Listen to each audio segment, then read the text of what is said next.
اور انہوں نے ایک ایسا ممبر بنوایا تھا جو بیت المقدس کو جیتنے کے بعد وہ اس کے اندر رکھنا چاہتے تھے، لیکن اللہ تعالیٰ کو کچھ اور ہی منظور تھا۔ نور الدین جنگی کے فوج میں ایک ایسا سپاہی تھا جس کا نام تھا سلطان صلاح الدین ایوب۔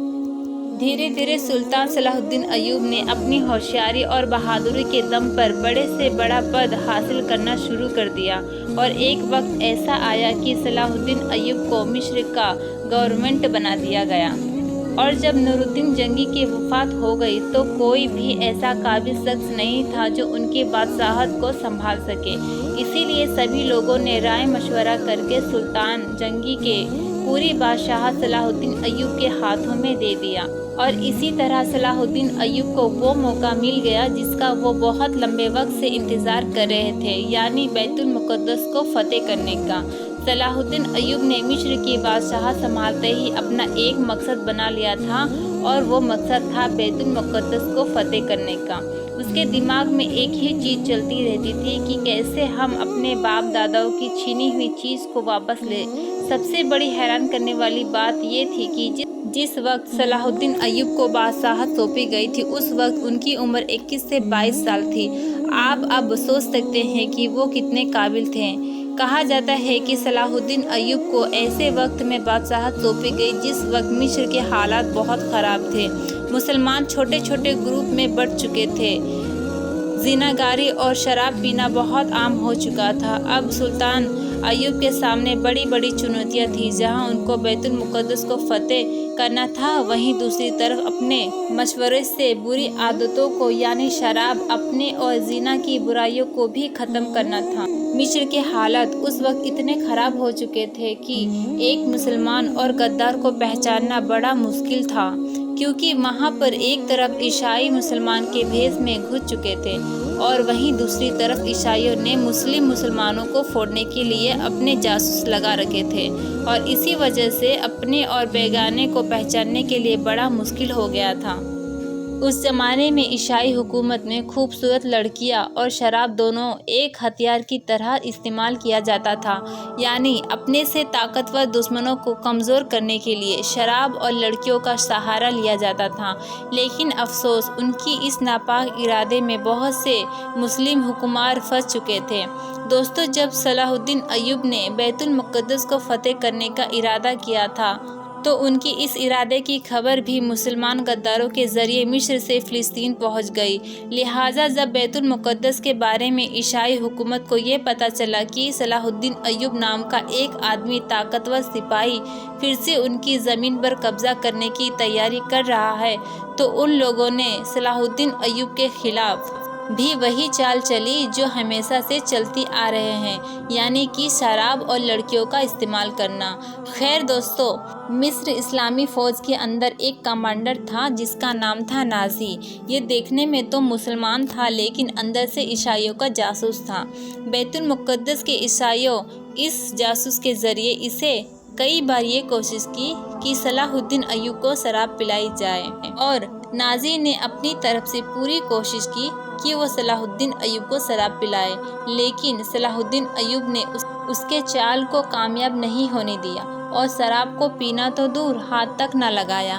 آخر کار جب نازی کو اس کا یقین ہو گیا کہ صلاح الدین ایوب شراب کبھی نہیں پئیں گے، تو اس نے ناکام ہو کر اس نے اپنا دوسرا پیدرا اپنایا، اور وہ تھا لڑکیوں کا استعمال کرنا۔ اسی لیے اس نے ایک رات ایک خوبصورت لڑکی کو اپنے اس کام کے لیے راضی کیا، اور سلطان ایوب کے پاس گیا، اور اس نے سلطان ایوب سے کہا کہ سلطان، ایک لڑکی آئی ہے جو بہت دور سے سفر کر کے آئی ہے، وہ آپ سے ملنا چاہتی ہے کیونکہ بہت پریشان ہے۔ سلطان ایوب نے کہا، اگر ایسی بات ہے تو اس لڑکی کو جلد سے جلد اندر بلا لیا جائے۔ حالانکہ نازی کے ارادے کچھ اور ہی تھے۔ نازی نے سلطان ایوب سے کہا کہ وہ لڑکی اس بات کے لیے بھی ضد کر رہی ہے کہ وہ آپ سے اکیلے میں ملنا چاہتی ہے۔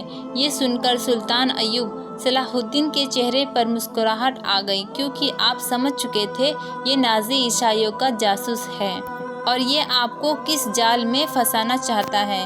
لہٰذا صلاح الدین ایوب نے فرمایا کہ اگر ایسی بات ہے تو ٹھیک ہے، میں اپنے خیمے میں جا رہا ہوں اور اسے میرے خیمے میں بھیج دیا جائے۔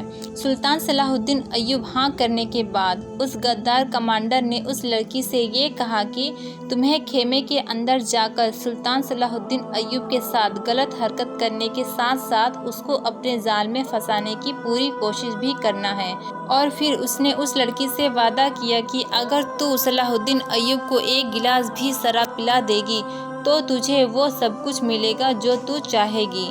بس یہ ارادے کے ساتھ وہ لڑکی صلاح الدین ایوب کے خیمے کی طرف گئی، لیکن جیسے ہی وہ لڑکی صلاح الدین ایوب کے خیمے کے اندر پہنچی تو فوراً سلطان صلاح الدین ایوب نے اپنے کندھوں سے چادر اتار کر اس لڑکی کو دے دیا اور اس سے یہ کہا کہ اس چادر سے اپنے بدن کو ڈھک لو۔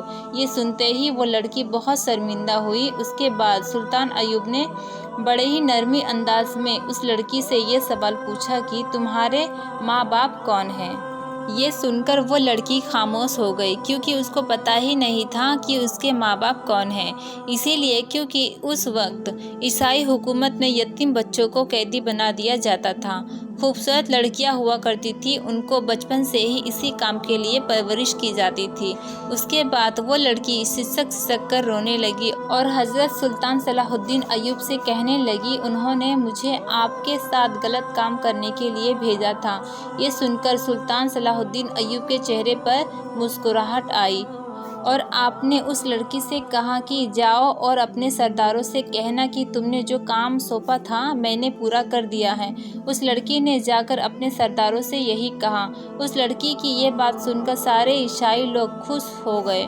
انہیں یہ لگتا ہے کہ وہ اپنے مشن میں کامیاب ہو گئے۔ اگلی صبح ہوتے ہی نازی کمانڈر، یعنی جو عیسائیوں کا جاسوس تھا اور مسلمان کے فوج میں رہا کرتا تھا، اس نے یہ افواہ پھیلانا شروع کر دیا کہ دیکھو ہمارا سلطان ایک شرابی اور زناگار ہے۔ سارے لوگ یہ سن کر حیران ہو گئے اور لوگوں کے آپس میں تکرار شروع ہو گئی۔ جب سلطان صلاح الدین ایوب اپنے خیمے سے باہر آئے اور انہوں نے دیکھا کہ انہیں پورے محل میں یہی بات ہو رہی ہے تو صلاح الدین ایوب نے فوراً کہا کہ تم لوگ مجھ پر اتنے بڑے بڑے الزام لگا رہے ہو، کم سے کم ایک بار اس لڑکی سے تو پوچھو جس کے بارے میں یہ نازی کمانڈر۔ لہٰذا اس لڑکی کو بلایا گیا۔ قسم ہے مجھے اس خدا کی جسے میں مانتی ہوں، میں نے اپنی زندگی میں سلطان صلاح الدین ایوب سے زیادہ شریف اور نیک انسان نہیں دیکھا۔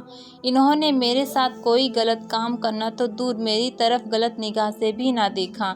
لہٰذا جب لڑکی نے یہ جواب دیا تو سارے لوگ کے سامنے اس نازی کمانڈر کا مذاق بن گیا اور اس کا منہ کالا ہو گیا۔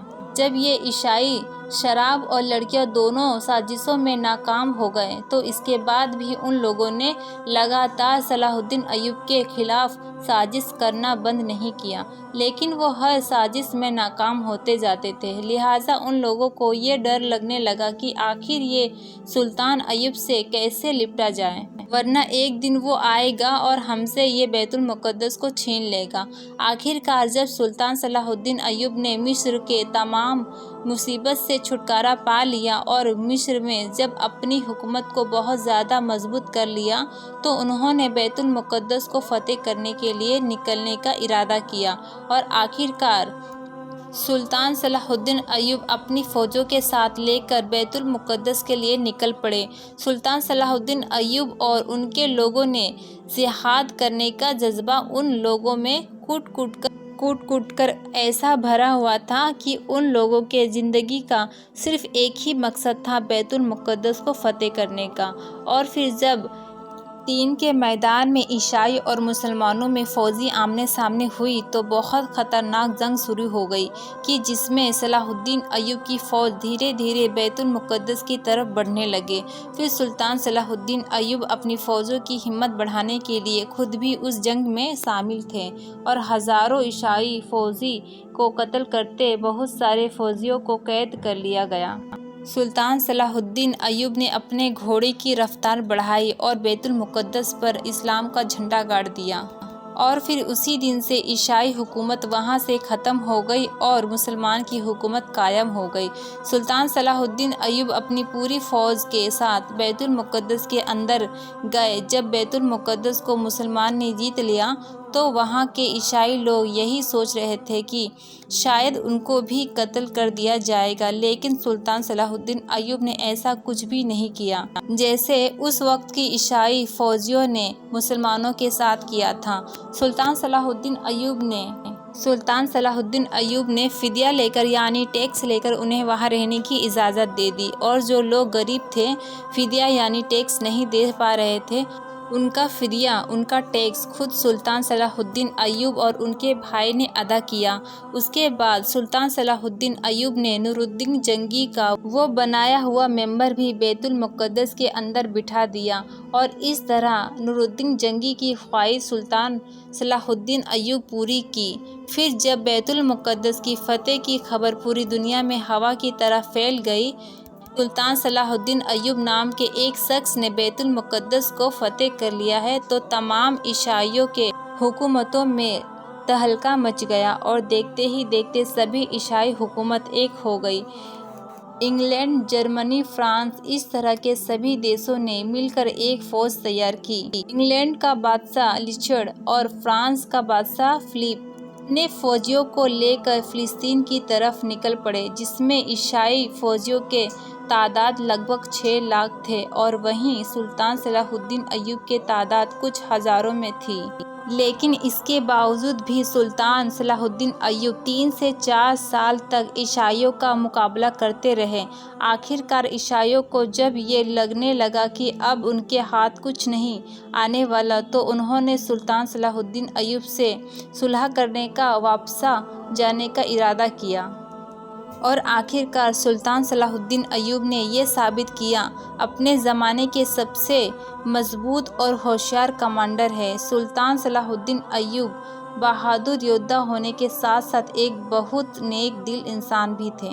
وہ ہمیشہ بہت زیادہ صدقہ دیا کرتے تھے۔ وہ ہر غریب انسان کو اپنے سینے سے لگا کر رکھتے تھے اور اس سے محبت سے بات کیا کرتے تھے۔ وہ اپنی حکومت میں ہمیشہ ان لوگوں سے ملنا زیادہ پسند کیا کرتے تھے جو غریب اور کمزور قسم کے ہوا کرتے تھے۔ انہوں نے اپنی زندگی میں جتنی بھی دولت کمائی، غریبوں میں ہی بانٹ دیا۔ ان کے پاس اتنی دولت کبھی جمع ہی نہیں ہو پائی کہ وہ حج کر سکیں، حالانکہ ان کی ہمیشہ سے ہی خواہش تھی ایک بار ضرور حج کریں، لیکن وہ جنگوں میں اتنا زیادہ مصروف رہے کہ انہیں اس کا موقع ہی نہیں مل پایا۔ اور دوسری وجہ ان کے پاس دولت نہ ہونے کی بھی ہے۔ آپ مسلم اور غیر مسلم ہر ایک کے ساتھ برابر سے ملا کرتے تھے، لہٰذا آپ کی اسی نرمی دل اور دریا دل کی وجہ سے ہی عیسائی لوگ آپ کی آج بھی بہت زیادہ تعریف کرتے ہیں۔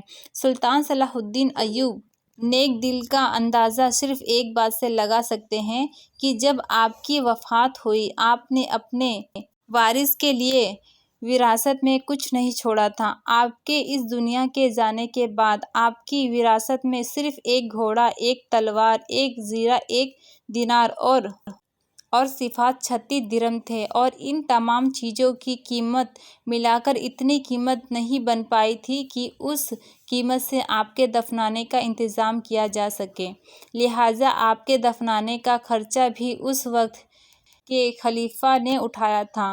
اب آپ خود سوچ سکتے ہیں کہ جس شخص نے اپنی پوری زندگی بھر حکومت کی، اس کے باوجود بھی اس نے اپنے لیے اتنا پیسہ بھی نہیں بچایا کہ جن پیسوں کے ذریعے اسے ان کے دفنانے کا کام بھی پورا کیا جا سکے۔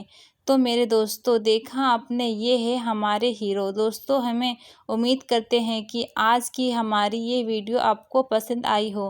ویڈیو کو پسند آنے کی صورت میں چینل کو لائک، شیئر، سبسکرائب کرنا نہ بھولیں۔ پھر ملتے ہیں اگلی ویڈیو میں۔ السلام علیکم، اللہ حافظ۔